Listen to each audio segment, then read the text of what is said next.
அன்பான நண்பர்களே வணக்கம். நாம் கேட்டுக்கொண்டிருப்பது திரு இந்திரா சௌந்தரராஜன் அவர்களின் கிருஷ்ண தந்திரம். வாசிப்பது ஸ்ரீலதா தயாளன். போன பகுதியின் தொடர்ச்சியாக. அத்தியாயம் 39. குறிப்பு: மன்னாரின் ஜாதகம் விட்டலாச்சாரியாரை வியக்க வைத்து விட்டது. அதிலும் மன்னாரின் ஜாதகத்தில் பூர்வ புண்ணிய ஸ்தானம் அத்தனை சிறப்பாய் இருந்தது.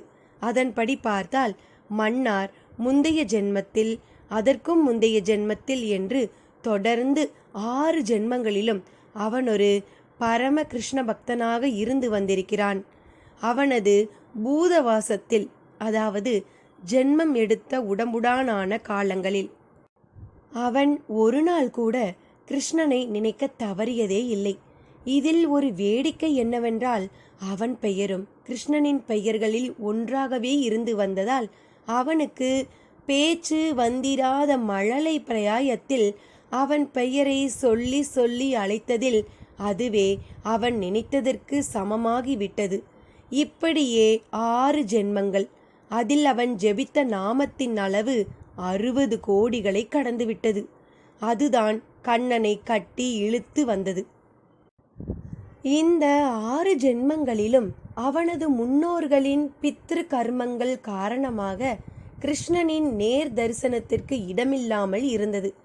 7ஆம் ஜென்மத்தில் ஒரு குறிப்பிட்ட நாளில் மிச்ச சொச்ச கருமங்களும் அனுபவித்தே தீர்க்கப்பட்டதில் கிருஷ்ண தரிசனத்துக்கான தடை நீங்கியது.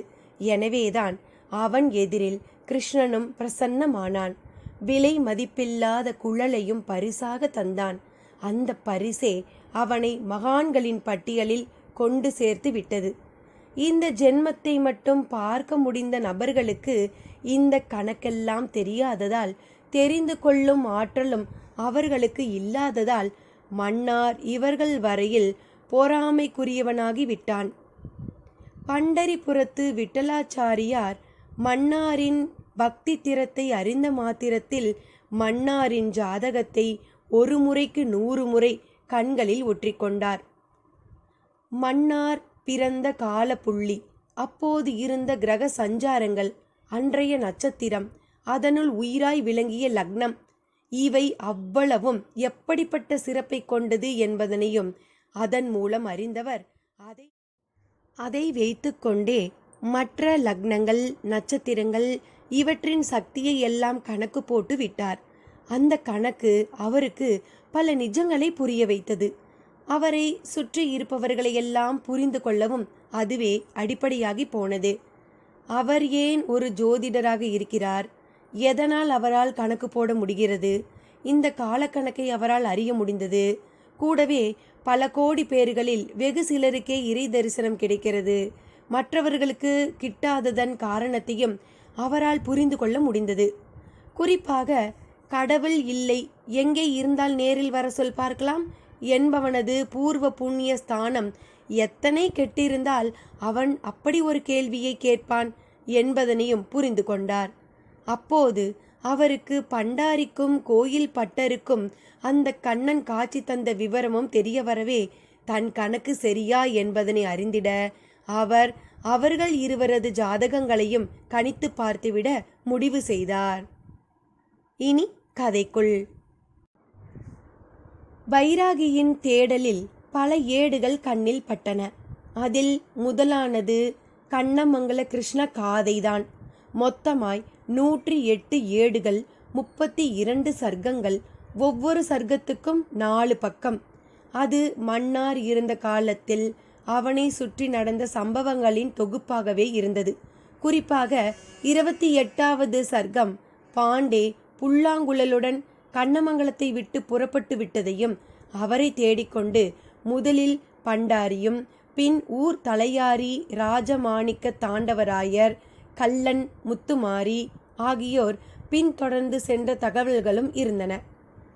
23வது சர்க்கத்தில் கண்ணன் பண்டாரி வசம் புல்லாங்குழலை தருவதும், இது நீ கேட்ட எல்லாம் தரும், என்னை தவிர என்கின்ற விவரத்தையும் பார்த்தவர் அப்படியே யோசிக்க தொடங்கினார். பக்கமாய் மற்ற ஏடுக்கட்டுகள் ராகவ் பார்த்து கொண்டே இருந்தான். பைராகி ஏடுகளை படிப்பதை வைத்து அவனும் படிக்கும் ஆவலுடன் எட்டி பார்த்தான். ஆனால் அவனால் அதை படிக்க முடியவில்லை. அந்த தமிழே அவன் அறிந்திராத தமிழ் போல இருந்தது. எறும்பு ஊறுவது போல எழுத்துக்கள். இதை எப்படி சுவாமி படிக்கிறேன்?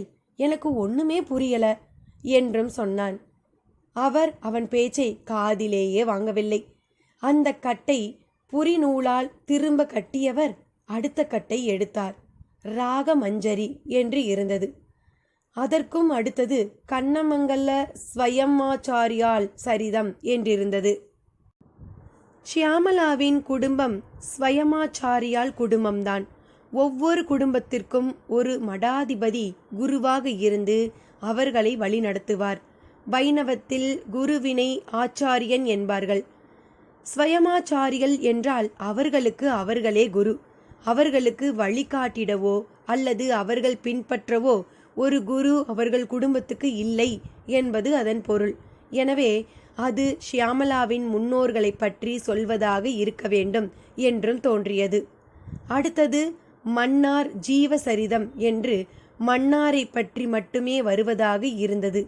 இன்னொரு ஏட்டுக்கட்டு மன்னார் பிருந்தாவன முராரி என்று இருந்தது. அதில் மன்னார் ஜீவசரிதம் என்கின்ற கட்டை மட்டும் எடுத்துக்கொண்ட பைராகி மற்ற ஏட்டுக்கட்டுகளை திரும்பவும் சாக்கு பைக்குள் போட்டு கட்டி அதை ராகவை தூக்கி கொள்ளவும் செய்தார்.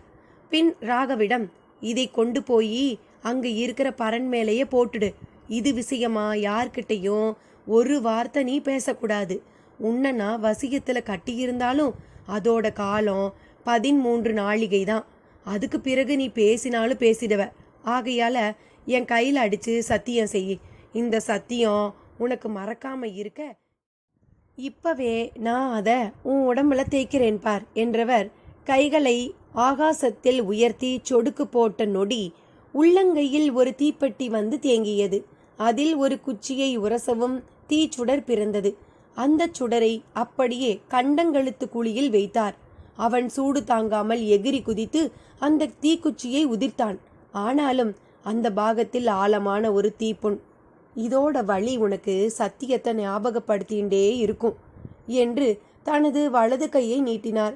வழியோடு அரை மனதாக அவருக்கு சத்தியம் செய்தான். நீ இப்ப போகலாம் என்று அவர் கூறவும் புறப்பட்டான். எதிரில் கோமதி வந்து கொண்டிருந்ததை பார்த்து சற்று அதிர்ந்தான். பைராகியும் பார்த்தார். அவளும் அவர்களை பார்த்து தேங்கி நின்றாள். தனது துயரங்களை சொல்லி அழ மன்னார் சமாதி நோக்கி போய்க் கொண்டிருந்தவளுக்கு பைராகியை பார்க்கவும் பகீர் என்றது. பைராகியோ ராகவை போக சொல்லிவிட்டு அவளையே பார்க்க அவள் பயந்து போய் திரும்பி நடக்க பார்த்தாள். நில்லு, வா இப்படி என்று அவர் அழைத்தும் அவள் வர மறுத்து வந்த வழியே வேகமாக நடக்க காலெடுத்தாள். ஆனாலும் பைராகியின் மனோவசிய சக்தியும் அதன் பொருட்டு மனதுக்குள் அவர் முணுமுணுத்த மந்திர உச்சாடனமும் அவளை திரும்ப செய்தது. சட்டென்று தன்னை பற்றிய சகல எண்ணங்களும் மறந்து போன நிலையில் அவள் அவரை நோக்கி நடந்து அவர் முன்னாலும் நின்றாள். பைராகியின் பார்வை அவளை துளையிட்டது. சில நொடிகளிலேயே, ஓ, நீ ஒரு கர்ப்பிணியோ என்றவர் முகத்தில் ஒரு குபீர் சந்தோஷம். என் நோக்கம் ஈடேற காலமா பார்த்துதான் உன்னை அனுப்பியிருக்கு என்று அந்த சந்தோஷம் குறையாமல் பேசியவர், வா என்னோட என்று அவளை அழைத்து கொண்டு ஜீவ சமாதி நோக்கி நடக்கத் தொடங்கினார். யாதவகிரி மலைக்குன்றில் பட்டாச்சாரியாரான ஆறாவமுத ஐயங்காரின் நம்பிக்கையும் அதில் இருந்த அழுத்தத்தையும் யோசித்தபடியே கோயிலை சுற்றி வந்த தேவராஜ் மாஸ்டருக்கு மிகவும் ஏமாற்றமாக இருந்தது. பைராகியை அங்கே பார்க்க முடியாத ஏமாற்றத்தோடு படிகளில் இறங்கிய போது ஷியாமளாவிடமிருந்து அழைப்பு. மாஸ்டர், ராகவ பார்த்துட்டீங்களா? இல்லை ஷியாமளா, இங்கே மலைக்கோயிலில் அவன் இல்லை. வேற எங்கே போயிருப்பான் தெரியலையே. ஆஸ்பத்திரியில் அவங்க 2 பேர் நிலையும் எப்படி இருக்குது? அப்படியே தான் இருக்கு. சரிம்மா, நீ அங்கேயே இரு, நான் வந்துடுறேன் என்றபடி செல்போனை ஆஃப் செய்தார். ஆஸ்பத்திரியில் ஷியாமளாவும் தன் செல்போனை முடக்கி உள்ளங்கையிலே வைத்து கொண்ட போது தூர இருந்து ஒன்றுமே தெரியாதது போல கவனித்து கொண்டிருந்த ருத்ராவுக்கு அவரது போனில் அழைப்பு. அவரது சகாக்களில் ஒருவர்தான் பேசினார். சார், அந்த மந்திரவாதி ஒரு பொண்ணோட ஒரு முள்ளுக்காட்டுக்குள்ளே போய்கிட்டு இருக்கான். அது ஏதோ ஒரு ஜீவ சமாதிக்கு போகிற பாதையாம். நானும் ஃபாலோ பண்ணிக்கிட்டு இருக்கேன். நீங்கள் சொன்ன மாதிரியே 120 அடி பின்னால் தான் இருக்கேன். நல்லது, அவங்க ஜீவ சமாதிக்கு தான் போவாங்க. தூரம் இருந்தபடியே டெலஸ்கோப்பால் நடக்கிறத கவனித்து எனக்கு ஃபோன் பண்ணுங்க. Yes sir. பதிலோடு ஃபோனை முடக்கிய நொடி அடுத்து தொலைபேசி அழைப்பு. இது இன்னொரு விஜிலன்ஸ் போலீஸின் அழைப்பு. சார், அந்த மந்திரவாதியை பார்த்துட்டு ஒரு மூட்டையோட வந்த ராகவுங்கிறவரை மடக்கிட்டேன். இப்போ அவர் என் கஸ்டடியில் தான் இருக்காரு. எவ்வளவு கேட்டாலும் ஒரு வார்த்தை கூட பேச மாட்டேங்கிறாரு. அவரை மூட்டையோட நம்ம ஆஃபீஸுக்கு கொண்டு போயிருங்க. நான் வந்து விசாரிச்சுக்கிறேன். அவரை எக்காரனை கொண்டு அடிச்சிடாதீங்க. ஒரு விஐபி மாதிரியே ட்ரீட் பண்ணுங்க. சரி சார். இரண்டாவது தொலைபேசி அழைப்புக்கும் பதில் சொல்லிவிட்டு ஷியாமலாவிடம் வந்தார். எங்கம்மா உங்கள் நண்பன் ராகவ் என்று தெரியாதது போலவே கேட்டார். நானும் அவனை தான் சார் தேடிக்கிட்டே இருக்கேன். இந்த டைரியோடு உங்ககிட்ட பேசிட்டு போனவர் தானே? இல்லை? ஆமாம் சார். பை த பை, இந்த யக்னன் பற்றி உங்ககிட்ட நான் கொஞ்சம் பேசணுமே. ருத்ரா யக்னனை தொட்டவுடன் ஷியாமலாவுக்கு கொஞ்சம் சாக்கடித்தது. என்ன சார்? இவனோட அப்பா அம்மா யார்? இந்த ஊரில் அவங்க எங்கே இருக்காங்க? என்ன சார் இது கேள்வி? அவன் ஒரு அனாதை சார். அப்பா அம்மா இருந்திருந்தா அவன் உடம்பு மார்ச்சுவரியில் இருக்கும்போது சும்மா இருந்திருப்பாங்களா? சரி, இப்படி அவன் கொடுமையாக பாதிக்கப்பட்டு ஒரு பிணம் போல புதைக்கப்பட காரணம் எனக்கு மட்டும் என்ன சார் தெரியும்? நானே பல வருஷம் கழித்து இந்த ஊருக்கு வந்திருக்கேன். அப்போ உங்களுக்கு யக்னன் பற்றி எதுவுமே தெரியாது, அப்படித்தானே? ருத்ரா எதற்காக இவ்வளவு அழுத்தமாக கேட்கிறார் என்பது விளங்காத நிலையில் தான் அறிந்த அந்த ரகசியத்தையும் கூற முடியாத வியப்போடு ஷியாமலா நிற்க, அப்போது தேவராஜ் மாஸ்டரும் கச்சிதமாக வந்து சேர்ந்தார். அத்தியாயம் 40. குறிப்பு. ஜோதிடர் விட்டலாச்சாரியாரின் தேடலில் பண்டாரி மற்றும் கோயில் பட்டரின் ஜாதகங்கள் இரண்டும் கிடைத்தன. அவற்றில் பண்டாரி ஜாதகம் கச்சிதமாய் பேசியது. மன்னாரை போல நாம ஜபபலம் எதுவும் அவர் ஜாதகத்தில் தெரியவில்லை. மாறாக பெற்ற தாய் தந்தையரை ஒவ்வொரு பிறப்பிலும் அவர் துளி கூட மனம் கோணாமல் பேணி வந்திருப்பதை பண்டாரியின் பூர்வ ஜென்ம கட்டங்கள் பளிச்சென்று காட்டின. அவர்கள் காலத்துக்கு பிறகு அவர்களுக்கு செய்ய வேண்டிய பித்திரு கருமாக்களையும் அவர் துளி கூட குறைவின்றி செய்து வந்திருக்கிறார். கூடவே ஏகாதசி விரதங்களை அனுப்பிசகாமல் மேற்கொண்டிருக்கிறார். அவரது இந்த செயல்பாடுகளுக்கு பின்னால் எல்லா ஜென்மங்களிலும் சூரியனும் கேதுவும் சரியான முறையில் நின்று இவரை வழிநடத்தியிருப்பதையும் கணக்கில் எடுத்துக்கொண்டார். பட்டருக்கு கோயில் சன்னதியின் கைங்கரிய பலம் கை கொடுத்து கிருஷ்ண தரிசனத்துக்கு காரணமாய் உள்ளது. பட்டருக்கு இது 7ஆம் பிறப்பு. முந்தைய 6 பிறப்பிலும் கூட அவர் கோயில் ஊழியர்தான். ஒவ்வொரு பிறப்பிலும் ஒவ்வொரு வித கைங்கரியம். பூக்கட்டுதல், மணியடித்தல், துப்புரவு பணி செய்தல், அபிஷேக நீர் கொண்டு வருதல், கோயிலை விட்டு விலகாமல் கோயிலிலேயே ஒரு ஓரமாக படுத்து கிடத்தல் என்று வாழ்ந்திருந்தால்தான் சில கணக்குகள் சாத்தியம். கூடவே கோயில் களவு ஒன்றின் போது அந்த களவை தடுத்து போராடி சன்னதியின் வாசலிலேயே கத்தியால் குத்துப்பட்டு உயிரை விட்டிருந்த கணக்கு ஒன்றும் பட்டரின் ஜாதகத்தில் பளிச்சென்று தெரிந்தது. அந்த கணமே இறைவன் இருக்கிறானா, இருந்திருந்தால் அவன் ஏன் தோன்ற மறுக்கிறான் போன்ற கால காலமாய் கேட்கப்படும் கேள்விகளுக்கெல்லாம் அவருக்கு ஒரு துல்லியமான விடையும் கிடைத்துவிட்டது. ஒரு இறை தரிசனத்துக்கு பின்னாலே இத்தனை நெடிய கணக்கு இருக்கும்போது ஒரு சாதாரண உணர்ச்சி வேகத்தில் கேட்கப்படும் கேள்விகளுக்கோ இல்லை தேடல்களுக்கோ எப்படி பதில் கிடைத்துவிட முடியும்? இனி கதைக்குள். மாஸ்டரை பார்க்கவும் ஷியாமலாவிடம் ஒரு புத்துணர்ச்சி. ருத்ராவை சமாளிக்க அவர் உதவக்கூடும் என்பது போல அவரை பார்த்தாள். ருத்ராவும் சற்று விட்டு பிடிக்க விரும்பியவர் போல, என்ன சார், அடிக்கடி மாயமா மறைஞ்சு போயிட்டுருக்கீங்களே என்று அவர் பக்கம் திரும்பினார். மாயமா மறைய நான் என்ன மாயாவியா சார்? கொஞ்சம் அப்படியே வெளியே போயிட்டு வந்தேன் என்றார் மாஸ்டர். வெளியேனா? வெளியே தான் சார். எதுக்கு இப்படி ஒரு சந்தேகத்தோடு கேட்குறீங்க? கேட்கணும், கேட்டாதானே நான் போலீஸ் ஆஃபீஸர். சாரி சார், அர்த்தம் இல்லாமலும் பயமுறுத்துகிற மாதிரியும் நீங்கள் கேட்டால் அது போலீஸ் ஆபீசருக்குரிய லட்சணம் இல்லை. மாஸ்டர் தயக்கமே இல்லாமல் சொன்ன அந்த பளிச்சென்ற பதில் ருத்ராவுக்கு சற்று நெருடலை தந்தாலும் அதை காட்டிக்கொள்ளாதவர் போல, மாஸ்டர் தேவராஜ், நீங்கள் என்ன சரியாக புரிஞ்சுக்கல, அதான் இப்படி சொல்லிட்டீங்க, பரவாயில்ல, நீங்கள் ஒரு பெரிய இசை மேதை, அதனால் நான் உங்கள் பதிலை பெருசாக எடுத்துக்காமல் விட்டுடுறேன். பை ஒரு பரபரப்பான இசையமைப்பாளரான நீங்கள் இன்னும் எவ்வளவு நாளைக்கு இங்கே இருப்பீங்கன்னு தெரிஞ்சுக்கலாமா? ருத்ராவின் பாந்தமான பதிலும் இறுதியாக கேட்ட கேள்வியும் மாஸ்டரை கொஞ்சம் தடுமாற செய்தாலும், நான் இன்னும் ஒரு 10-15 நாள் இங்கே இருப்பேன் சார் என்றார். ஒரு சாவு வீட்டில் 10-15 நாள் இருக்க போறீங்களா? ஏன் சார் இருக்கக்கூடாதா? ஷியாமலா என் மகள் மாதிரி. அவள் தகப்பனை பறி கொடுத்துட்ருக்கிற இந்த தருணத்தில் நான் கூட இருக்க வேண்டியது என் கடமை. அப்போ நீங்கள் இங்கே தங்கி இருக்க போகிறது ஷியாமலாவுக்கான ஆறுதலுக்கு மட்டும்தான், அப்படித்தானே? வேற என்ன காரணம் இருக்க முடியும்னு நீங்கள் நினைக்கிறீங்க? வேற காரணம்னு நீங்கள் எதை சொல்கிறீங்க சார்? ஷியாமலாவும் குறுக்கிட்டாள். எவ்வளவோ காரணங்கள் இருக்கலாம், ஆனால் அதையெல்லாம் என்னால் சொல்ல முடியாது மேடம். சாரி சார், நீங்கள் என்னை உதவி செய்ய சொல்லி கூட்டிகிட்டு வந்திருக்கீங்க, ஆனால் ஒரு அக்யூஸ்டுக்கிட்ட பேசுகிற மாதிரி பேசுகிறீங்க. நான் இனி இங்கே இருக்க விரும்பலை, நான் கிளம்புறேன். மாஸ்டர் வாங்க போகலாம். ஷியாமலாவிடம் முணுக்கென்று கோபம் வெளிப்பட்டு அது வெடிக்கவும் செய்தது. அவளும் பேசிய வேகத்தில் செயலிலும் காட்டினாள். ருத்ரா அதை பார்த்து அசரவில்லை. ஒரு நமட்டு சிரிப்பு சிரித்தார். சிறிது தூரம் வரை சென்றுவிட்டு அவர்கள் காதில் விழும்படியாக, அநேகமா இன்னும் ஒரு 24 மணி நேரத்தில் எல்லா குழப்பங்களும் நீங்கிடும் மேடம். யக்னன் யாரு, அவனுக்கு என்ன நடந்தது, எதனால் நடந்ததுங்கிறது எல்லா மர்மங்களும் விலகிடலாம் என்றார். அந்த பதில் இருவரையுமே நின்று சற்று யோசிக்க வைத்தது. அதற்குள் ருத்ராவுக்கு உள்ளே இருந்து அழைப்பு. அவரும் திரும்பி செல்ல தொடங்கினார். ஆஸ்பத்திரியின் உள்ளே பைராகி போட்டிருந்த அந்த நாளிகை கணக்குக்குள் தன்னை மறந்திருந்தான் தமிழழகன். ருத்ரா அவனை சமீபித்த போது அருகில் தமிழழகனின் அப்பா சோகமாக நின்று கொண்டிருந்தார்.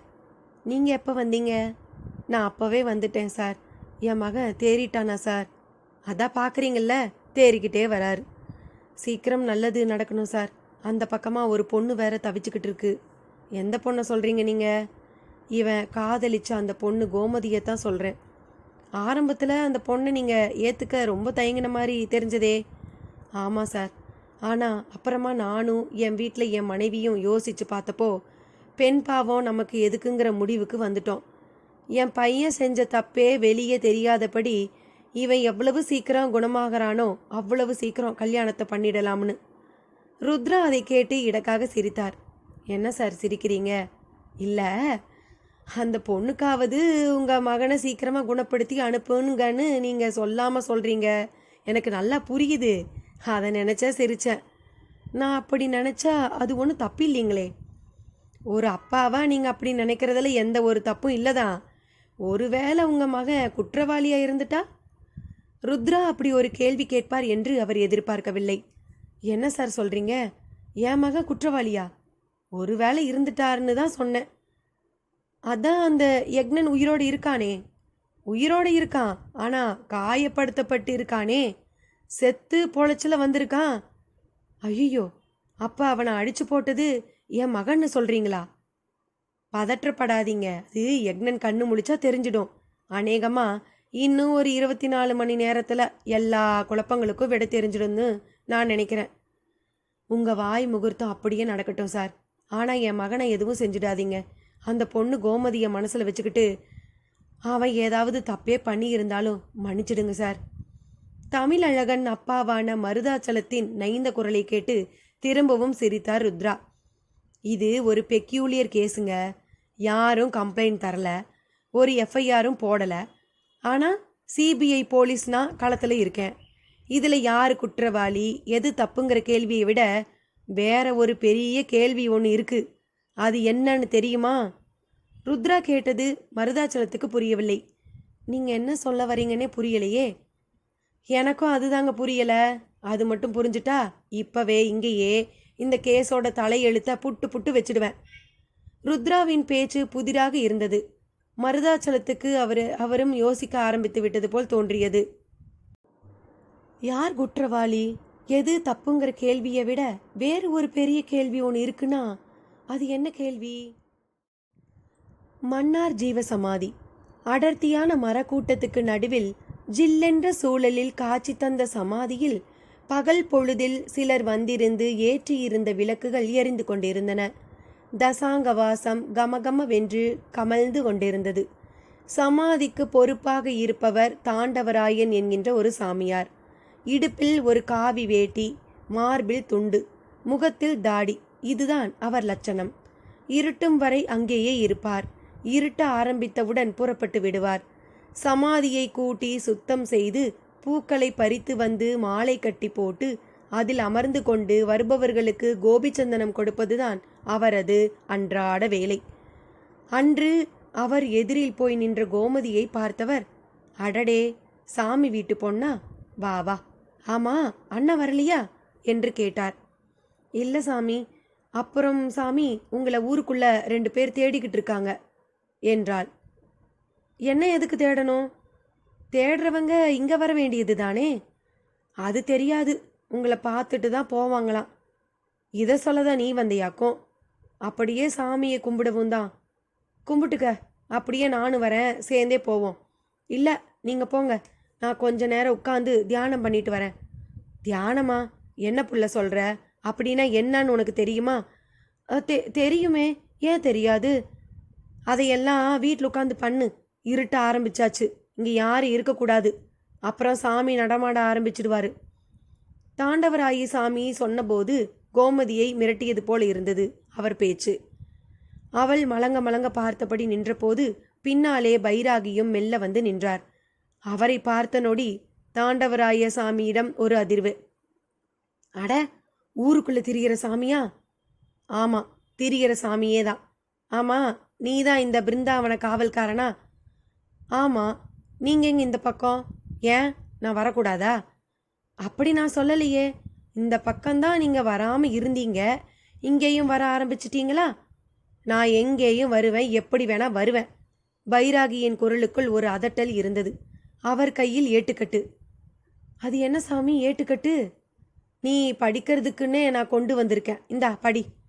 அவர் நீட்டிட வாங்கிய தாண்டவராய சாமி ஏட்டின் முகப்பில் மன்னார் சாமி ஜீவ சரிதம் என்பதனை பார்த்துவிட்டு அப்படியே திக்குமுக்காடி விட்டு, சாமி, இது இது இந்த சமாதியில தான் இருந்தது. ஒரு நாள் இதை யாரோ களவாடிக்கிட்டு போயிட்டதா சொன்னாங்க. அதுவும் இப்போ இல்லை, 100-150 வருஷத்துக்கு முந்தியே. ஆனா இது இப்போ உங்க கையில இருக்குதே, எப்படி சாமி? அதுக்கு பதில நான் அப்புறம் சொல்றேன்.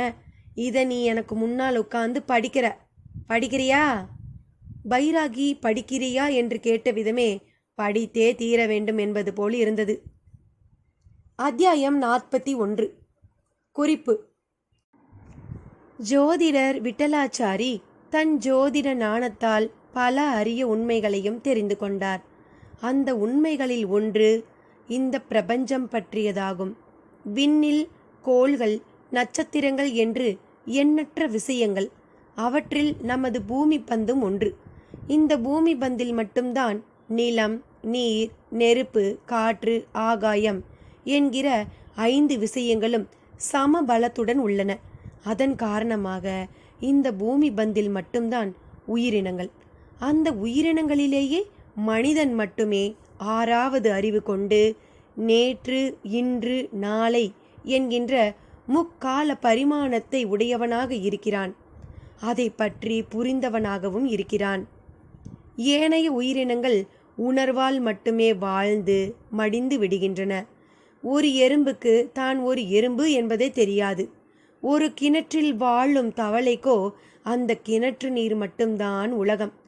முக்கால பரிணாமமுடைய மனிதன் மண்ணில் கிடந்தாலும் எண்ணத்தால் விண்ணை அளக்க முடிந்தவனாகவும் இருக்கிறான். அவனது அந்த ஆற்றலும் கூட பூமி பந்தில் இடத்துக்கு இடம் மாறுபடுகிறது. இந்த மாறுபாட்டுக்கு காரணம் என்ன என்பதனையும் தன் 6ஆம் அறிவால், அதன் ஆராய்ச்சியினால் அல்லது அவனுக்கு ஏற்பட்ட அனுபவங்களால் அவன் உணர்ந்து கொண்டான். இங்கே விட்டலாச்சாரியாருக்கு ஏற்பட்டது கூட அனுபவம்தானே. பரந்த பூமி பந்தில் குறிப்பிட்ட இடத்துக்கு ஒரு சிறப்பு. ஒரு இடத்தில் கட்டப்படும் வீட்டிற்கு அதன் உட்பரிமாணத்திற்கு ஏற்ப சிறப்பு. இதெல்லாம் எதனால்? விட்டலாச்சாரியார் கண்ணமங்கலம் வந்த இடத்தில் இப்படிப்பட்ட கேள்விகளுக்கு மட்டுமில்லாமல் இறை தரிசனம் யாருக்கு வாய்க்கும்? ஏன் இறைவன் எல்லோருக்கும் எளிதில் அகப்படும்படியாக இல்லை? எவ்வளவோ ஊர்கள் இருக்க கண்ணமங்கலத்தில் மட்டும் இறை அதிசயங்கள் அதிகம் நடந்திட காரணம் என்ன? இப்படி நடப்பதன் நோக்கம் என்ன? இதனால் பூமிக்கு என்ன பயன்? இந்த பூமியில் வாழும் உயிரினங்களுக்கு என்ன பயன்? மனிதனுக்கு என்ன பயன்? இப்படி என்ன பயன் என்று கேட்பதே சரியா, இல்லை இப்படி சிந்திப்பது கூட தவறா? அவருக்குள் மேற்படி ஏராளமான கேள்விகள். அந்த கேள்விகள் அவ்வளவிற்கும் அவருக்கு தெளிவான விடை கிட்டியது. அது அவரையும் கிருஷ்ண தரிசனத்திற்கு தூண்டியதுதான் விந்தை. பின்னே இனி கதைக்குள். பைராகியின் அதட்டல் தாண்டவராய சாமியை ஒரு உலுக்கு உலுக்கியது. சாமி, இதை படிக்க கொடுத்து வச்சிருக்கணும். விட்டலாச்சாரியாருங்கிற ஒரு ஜோசியர் இந்த கண்ணமங்கலம் மன்னார் சாமி கூடவே இருந்து சாமி ஜீவசமாதி ஆன பிறகு சாமியோட வரலாறும் ஊரோட பெருமையும் இந்த உலகத்துக்கும் வருங்கால சந்ததிகளுக்கும் தெரியணும்னு இதை எழுதினதா சொல்லுவாங்க. சாமி தனக்கு கிருஷ்ணசாமி கொடுத்த புல்லாங்குழலை கூட இந்த ஜோசியர்கிட்ட கொடுத்து, கணக்கு போட தெரிஞ்ச உனக்கு இதை என்ன பண்ணணும்னு அந்த கண்ணனே சொல்லுவான்னு சொல்லிட்டு சமாதி ஆயிட்டதா சொல்லுவாங்க என்று அந்த ஜீவசரிதியை படிக்கும் முன் தான் அறிந்த விஷயங்களை கோடு காட்டினார். அது என்னவோ தெரியவில்லை. பைராகியை முதலாக பார்த்தபோது உருவான எதிர்மறை உணர்ச்சிகளே இப்போது அவரிடம் இல்லை. தாண்டவராய சாமி சொன்ன தகவல்கள் பைராகிக்கும் ஒரு உற்சாகத்தை தந்திருந்தது. சரி, நீ இந்த ஜீவ சரித்திரத்தை படி. நான் இதன் மூலமாக அநேக விஷயங்கள் தெரிஞ்சுக்க விரும்புகிறேன். இந்த பிருந்தாவனமும் இனி இப்படி இருக்கக்கூடாது. இதுவும் ஒரு க்ஷேத்திரமாகணும். எங்க சாமி, இங்கே வரவங்கெல்லாம் பிச்சைக்காரங்களாகவே இருக்காங்க. சாமி, எனக்கு அது வேணும், இது வேணும், பொண்ணு பொருள் வீடு வாசல்னு ஆசைப்படுறாங்களே ஒழிய ஞானம் வேணும், திரும்ப பிறக்கக்கூடாது, மோட்ச சக்தி வேணும்னு ஒருத்தர் கூட கேட்க மாட்டேங்கிறாங்களே. நான் அப்படி ஒரு ஆசையோடையெல்லாம் வரலப்பா. நான் கேள்விப்பட்ட ஒரு விஷயத்தை நான் 100% நம்பி இப்போ அதில் தான் போய்கிட்டு இருக்கேன். எனக்கு தேவை பொண்ணும் பொருளும் இல்லை. சரி நீ படி. அவர் வாசிக்க சொல்லி கேட்கவும் கோமதியும் அதற்கு காது கொடுத்து கொண்டு உட்கார்ந்து விட்டாள். இருட்டும் முன் வீட்டுக்கு செல்ல வேண்டும், அப்பனும் மன்னனும் காத்து கொண்டு இருப்பார்கள் என்றெல்லாம் அவளுக்கு தோன்றவே இல்லை. மன்னாரின் ஜீவசரிதம் கலைமகள் துதியோடு தொடங்கப்பட்டிருந்தது. வாசிக்க தாண்டவராய சாமிக்கும் ஆனந்தமாக இருந்தது. மன்னாரின் பிறப்பு, மாடுகள் மேல் காட்டிய பரிவு, விளையாட்டாக மாடு மேய்க்கையில் குழலூதியது, தன்னலமில்லாமல் வாழ்ந்தது, ஊரே காலரா வைசூரியில் விழுந்து அவதிப்பட்டது. அப்போது கிருஷ்ணன் இடையன் வடிவில் குழலை தந்து மன்னாரை அங்கீகரித்தது என்று அந்த விஷயங்கள் வரிசையாக தொடர்ந்து கொண்டே போனது. அதில் கிருஷ்ணன் கொடுத்த 2வது புல்லாங்குழலை பண்டாரி தூக்கி வீசியதையும் அதை எடுத்துக்கொண்டு பாண்டே ஊரை விட்டு போனதும் படிக்கப்பட்ட போது தன்வசம் உள்ள குழலை பைராகி ஒரு பார்வை பார்த்து கொண்டதில் 1000 உள்ளர்த்தங்கள் இருந்தன. மணியும் 8ஐ கடந்துவிட்டது. திகுதிகுவென்று தீப்பந்தம் எரிய அதன் ஒளியில் தாண்டவராய சுவாமி வாசித்து கொண்டே போனார். ஜீவ சமாதிக்கு வெளியே குறிப்பிட்ட தூரத்தில் நின்று கொண்டு நோட்டமிட முடியாதபடி நோட்டமிட்ட ருத்ராவின் ஒற்றனுக்கு தொடர்ந்து முன்னே சென்று கவனிக்க தயக்கமாக இருந்தது.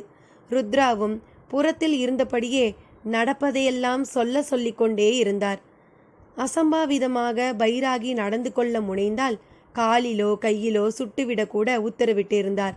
பைராகி சட்டத்துக்கு புறம்பான தவறுகளையும் செய்துவிடக்கூடாது, அதே சமயம் கண்மறைவாகவும் போய்விடக்கூடாது. இதுதான் ருத்ராவின் உத்தரவு. கோமதியின் அப்பாவுக்கும் அன்புமணிக்கும் இருப்பே கொள்ளவில்லை. கோமதி தன்னுடைய தவறுக்கு தண்டனையாக மனமுடைந்து போய் தற்கொலை செய்து கொண்டு விட்டாளோ என்று கூட அன்புமணிக்குள் ஒரு ஐயம் ஏற்பட்டது. ஒரு டார்ச் லைட்டை கையில் எடுத்துக்கொண்டு கோமதியை தேட புறப்பட்டு விட்டான் அவன். 4 பேரிடம் சொல்லி தேடவும் நெருடலாக இருந்தது. எனவே சாதாரணமாக வெகு இயல்பாக, அண்ணாச்சி, கோமதி இந்த பக்கம் வந்துச்சா நாடார் கடையில் மளிகை வாங்கிட்டு வரேன்னு போனா. எந்த சிநேகிதி வீட்டில் இருக்காளோ என்று கேட்பவர்களிடமே ஒரு மாதிரி சலிப்பான பதிலையும் சொல்லிக்கொண்டு நடந்தபடி இருந்தான் அன்புமணி. பைராகியை பார்க்க போயிருப்பாளோ? தமிழழகன் பிரம்மை பிடித்திருப்பதற்கு பைராகிதான் காரணம் என்று கருதி சண்டை போட போயிருப்பாளோ? அன்புமணிக்குள் இப்படியெல்லாம் ஓட்டங்கள். எனவே யாதவகிரி மலைப்பக்கமாக போய் பார்த்து விடுவது என்று அந்த பக்கம் நடக்க தொடங்கினான். ஒருவேளை வழியில் ஷியாமலாவை கூட பார்க்க போயிருக்கலாம் என்று தோன்றவே ஷியாமலாவின் வீட்டு பக்கமும் சென்றான். வாசலிலேயே தென்பட்ட மாஸ்டர் கோமதி அங்கில்லை என்றதோடு அவனிடம், ராகவ பார்த்தியா என்று கேட்டார்.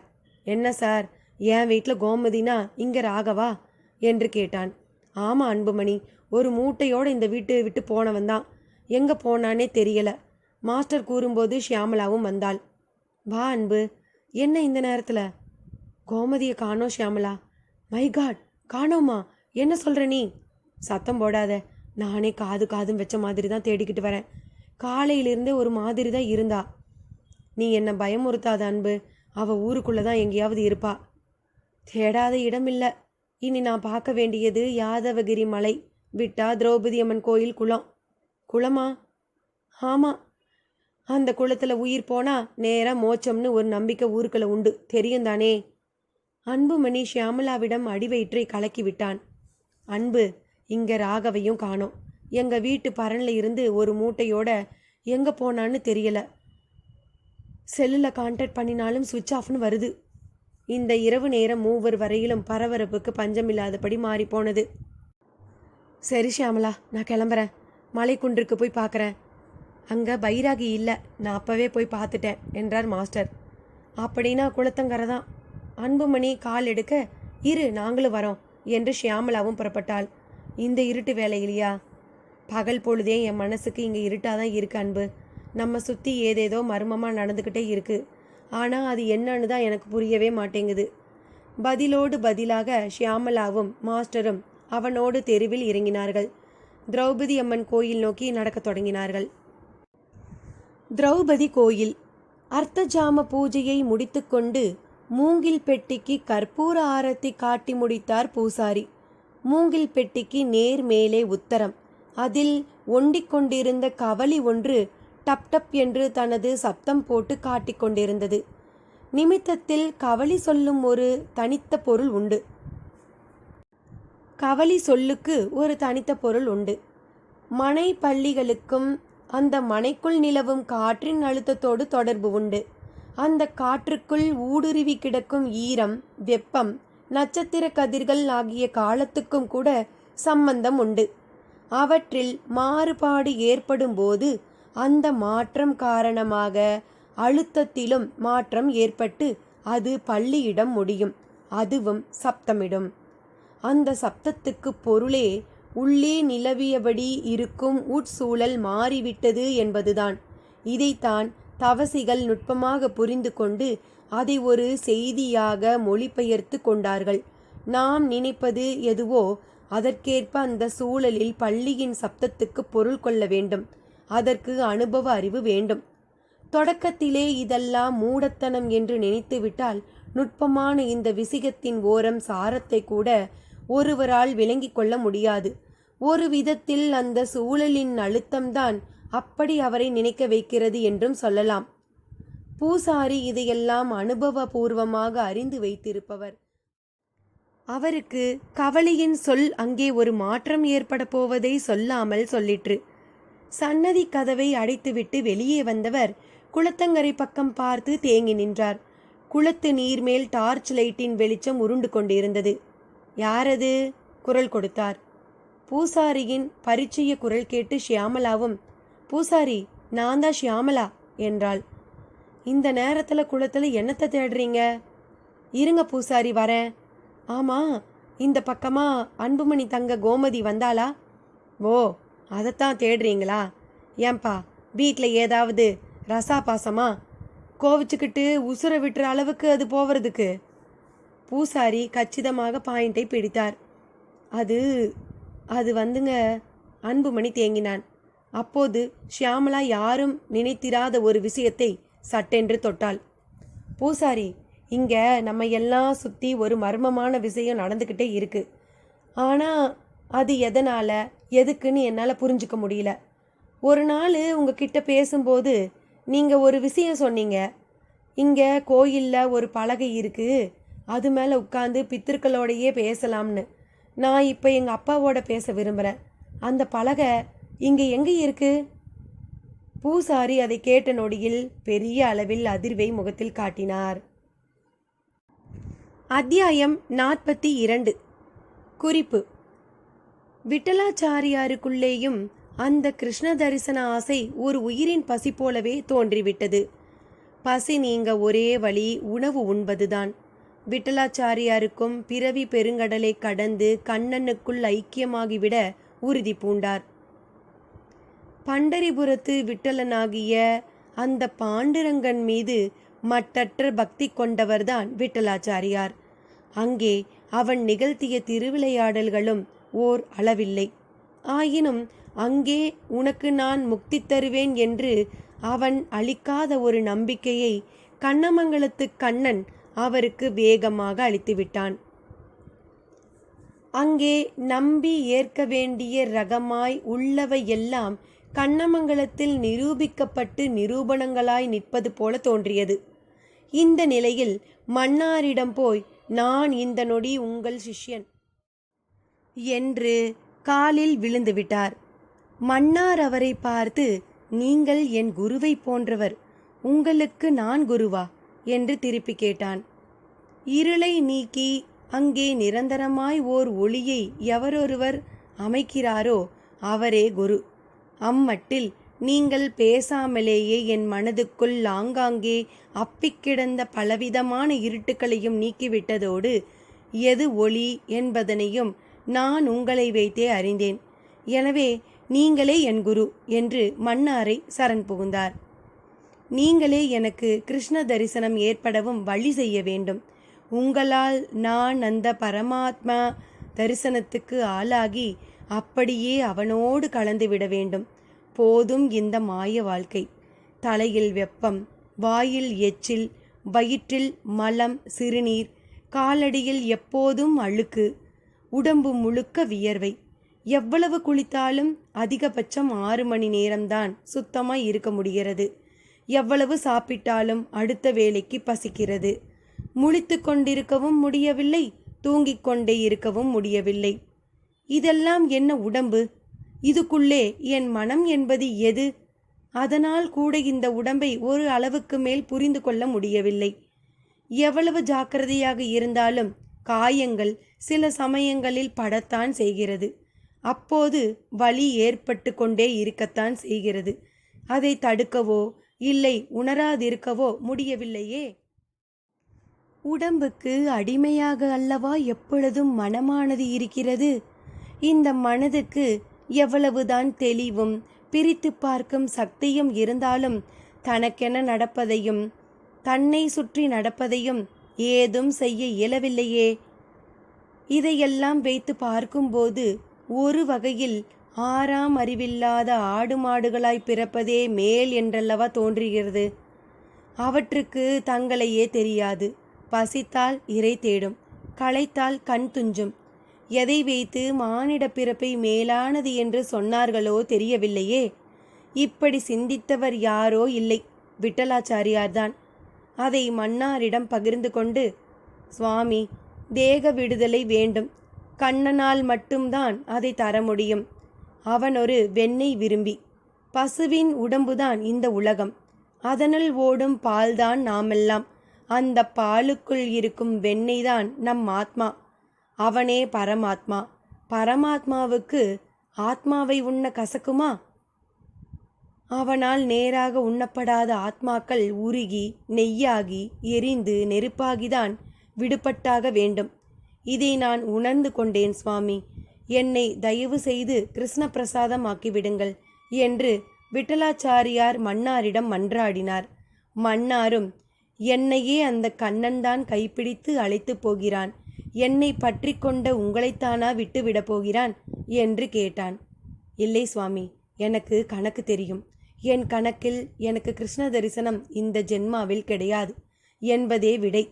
குருவாகிய நீங்கள் உங்கள் கணக்கால் எனக்கு தரிசனம் கிட்ட வழி செய்ய முடியும். ஆனால் அதற்கும் வழி இருப்பதாக தெரியவில்லை. ஏனென்றால் குருவருளுக்கும் குறை உள்ளது. என் ஜாதகத்தில் என் கணக்கு அப்படி. இதையெல்லாம் கடந்து அந்த கண்ணனே என்னை தேடி வர ஒரே ஒரு வழிதான் உள்ளது. அது இனி கதைக்குள். ஷியாமளா எங்கே பலகை என்று கேட்டது பூசாரியை உலுக்கிவிட்டது. மௌனமாக வெறித்தார். என்ன பூசாரி, சும்மா இருக்கீங்க? நான் ஏதாவது தப்பா கேட்டுட்டேனா? தப்பெல்லாம் கேட்கலாமா? உன் குடும்பத்து பித்திருக்களோட நீ பேச ஆசைப்படுவேன்னு நான் கொஞ்சம் கூட எதிர்பார்க்கல. அதான் இப்போ கூட நான் இதை விரும்பி எல்லாம் செய்ய வரலை. எனக்கு இப்போ ஒரே குழப்பமாக இருக்குது. பாருங்க, அன்புமணி தங்க கோமதியை ஒரு பக்கம் காணோம். அப்பாவும் இவ்வளவு சீக்கிரம் செத்து போவார்னு நான் நினைக்கவே இல்லை. அப்போ இதுக்கெல்லாம் ஒரு பதிலை தான் நீ எதிர்பார்க்குறியா? ஆமாம், அப்பா ஆஸ்பத்திரியில் இருந்தப்போ என்கிட்ட நிறைய பேச நினச்சிருக்காரு. ஆனால் பேசாமலேயே இறந்து போயிட்டாரு. இறந்துட்டவங்க ஆத்மாவோட பேசுறது பற்றி நான் நிறையவே கேள்விப்பட்டிருக்கேன். ஆனால் நான் அதை நம்பினதில்லை. இப்போ கூட ஒரு முயற்சியாக தான் நான் இதை செய்ய விரும்புகிறேன். நான் பயந்த மாதிரியே பேசுறியேம்மா. இந்த விஷயத்தில் கொஞ்சம் கூட சந்தேகம் கூடாது. 100% நம்பிக்கையோடு இறங்க வேண்டிய ஒரு விஷயம் இது. மன்னிக்கணும் பூசாரி, அனுபவப்படாத ஒரு விஷயத்தில் 100% நம்பிக்கை வைக்கிறதெல்லாம் ரொம்ப கஷ்டம். அமானுஷ்யமான விஷயங்களில் அதை 50% நம்புறதே முட்டாள்தனங்கிறது என் கருத்து. இருந்தாலும் நான் இப்போ அதையெல்லாம் நினைக்காம இந்த சூழ்நிலையில் ஆத்மாக்களோட பேச வந்திருக்கேன். ஆத்மாக்கள் இருக்கிறது நிஜம்னு நான் உணர்ந்துட்டா அதை நான் 100% நம்பிட்டு போகிறேன். அதனால் என்ன? அப்படி இல்லைம்மா, கொஞ்சம் கூட சந்தேகப்படாமல் நம்பிக்கை வைக்கும்போது தான் உடம்புல ஏற்படுற ரச மாற்றத்துக்கும் சந்தேகப்படும் போது உடம்புல ஏற்படுற ரச மாற்றத்துக்கும் நிறைய வேறுபாடு இருக்குமா. ஒரு 100 வாட்ஸ் பல்பு அதுக்குண்டான கரண்ட் வரும்போது தான் பளிச்சுன்னு எரியும். அரை கரண்ட் வந்தால் அது எப்படி மங்கள எரியுமோ அப்படித்தான் இந்த விஷயமோ. பூசாரி ஷியாமளாவுக்கு புரிய வைக்க முயன்ற விதம் நன்றாக இருந்தும் ஷியாமளா விடாமல் வாதிட்டாள். பூசாரி, இப்போ நீங்கள் என்ன சொல்ல வர்றீங்க? கொஞ்சம் சந்தேகம் இருந்தாலும் வேண்டாமா? அதனால் என்னாகும்? உங்கள் முன்னோர்கள் வரமாட்டாங்க, அவ்வளவுதான். பூசாரியின் பதில் மாஸ்டரை கிள்ளியது. பூசாரி, நான் ஷியாமளா அப்பாவோட ஆத்ம ரூபத்தையே பார்த்தவன். எனக்கு 100 என்ன 200% நம்பிக்கை இருக்குது. ஷியாமளா தன் அனுபவத்தில் எது உண்மையோ அதை பேசுகிறா. அவளுக்கு ஓரளவு பக்குவம் இருக்கிறதால பாதியாவது நம்புறா. சிலரை போல இந்த விஷயத்த ஒரு கடைஞ்செடுத்த முட்டாள்தனம்னு பைத்தியக்காரத்தனம்னு அவள் பேசலை. அந்த மட்டில் அவள் உண்மையாக இருக்கா. அவளை விட்டுருங்க. முழுக்க நம்புறனா அந்த பலகையில் உட்காரலாம் தானே? பூசாரி மாஸ்டரை மேலும் கீழுமாக பார்த்தார். என்ன பார்க்குறீங்க? இல்லை, இவங்க முன்னோர்களோட நீங்கள் எப்படி தொடர்பு கொள்ள முடியும்? இரத்த சம்பந்தம் அல்லது அக்னி சம்பந்தம் இருக்கணுமே. இரத்த சம்பந்தம் இனி சாத்தியமில்லை. அக்னி சம்பந்தம்னா? பூசாரி சொல்லத் தொடங்கினார். மேலும் என்ன நடக்கப் போகிறது? ஷியாமளா ஆத்மாக்களுடன் பேசினாளா? பைராகி மன்னார் சரித்திரத்தை கேட்டு தெரிந்து கொண்டது என்ன? விட்டலாச்சாரியாருக்கு கிருஷ்ண தரிசனம் கிடைத்ததா? தொடர்ந்து கேட்போம் அடுத்த பகுதியில். நன்றி நண்பர்களே.